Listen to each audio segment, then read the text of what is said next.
Assalamualaikum warahmatullahi wabarakatuh. Perkenalkan, nama saya Rini Belavista, NIM 230901500043, kelas E Prodi Akuntansi S1 Universitas Negeri Makassar. Pada video ini, saya akan membahas dua materi pokok. Yang pertama, manajemen sumber daya manusia, dan yang kedua mengenai faktor individu dalam organisasi. Baik, tanpa berlama-lama, mari kita bahas materinya. Manajemen sumber daya manusia.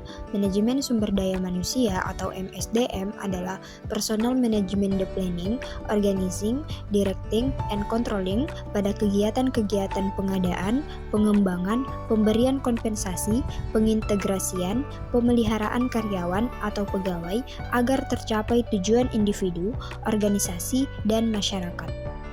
Manajemen sumber daya manusia ini menjadi bidang kajian penting dalam perusahaan karena problem yang dihadapi perusahaan bukan hanya persoalan bahan mentah, modal, alat kerja, dan produksi saja, tetapi juga problem sumber daya manusia yang notabene-nya adalah pihak yang menjalankan dan mengelola faktor-faktor produksi sekaligus merupakan tujuan dari kegiatan produksi itu sendiri.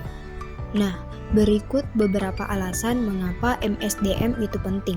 Yang pertama, sumber daya manusia yang berharga, yaitu karyawan berkualitas tinggi akan menyediakan layanan yang maksimal. Layanan yang diberikan akan memengaruhi kepuasan pelanggan dan mendatangkan pelanggan baru.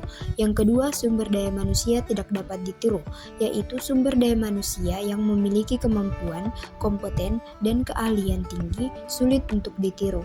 Yang ketiga, sumber daya manusia tidak dapat digantikan, di mana ketika orang-orang mendapatkan pelatihan yang baik, memiliki motivasi belajar tinggi, mau belajar, mengembangkan kemampuan, dan memberi layanan maksimal kepada pelanggan, maka karyawan tersebut perlu dipertahankan. Selanjutnya, proses manajemen sumber daya manusia.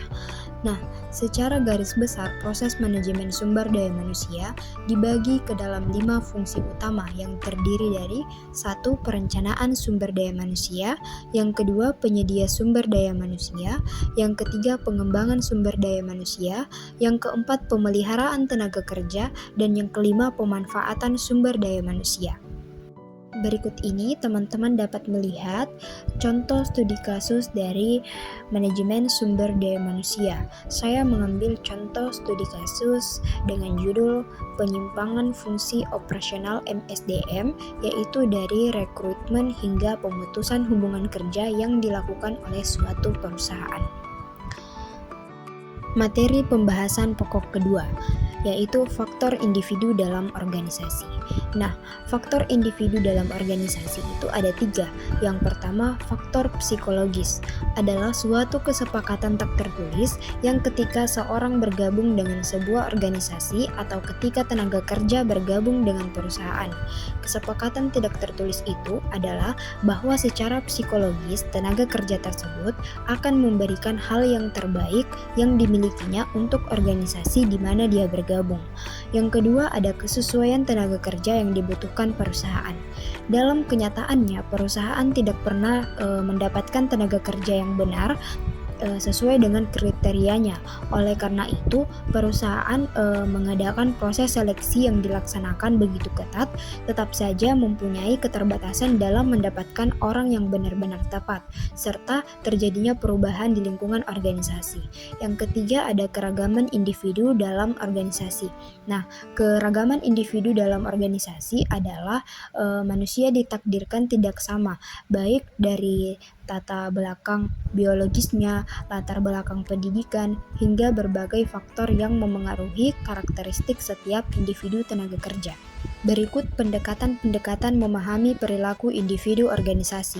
Yang pertama, pendekatan kognitif. Pendekatan ini dimulai dengan adanya rangsangan yang dilakukan. Hal ini dilakukan untuk mengetahui perilaku individu. Yang kedua, pendekatan penguatan. Pendekatan ini berasal dari luar individu dan peristiwa-peristiwa yang ada di dalam lingkungan yang kemudian diikuti. Yang ketiga, pendekatan psikoanalitis. Pendekatan ini menunjukkan bahwa yang memengaruhi perilaku individu adalah kepribadiannya. Selanjutnya, persepsi dan komunikasi.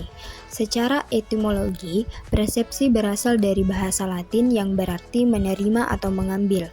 Persepsi adalah suatu proses dengan mana berbagai stimuli dipilih, diorganisir, dan diinterpretasi menjadi informasi yang bermakna. Persepsi merupakan inti komunikasi karena jika persepsi seseorang tidak akurat, tidak mungkin orang tersebut berkomunikasi dengan efektif. Hubungan persepsi dalam komunikasi adalah upaya menyamakan persepsi. Amat sulit menyamakan persepsi karena setiap orang memiliki pengalaman yang berbeda-beda. Sekian yang dapat saya sampaikan. Jika ada kesalahan dalam kata, mohon dimaafkan. Terima kasih. Wassalamualaikum warahmatullahi wabarakatuh.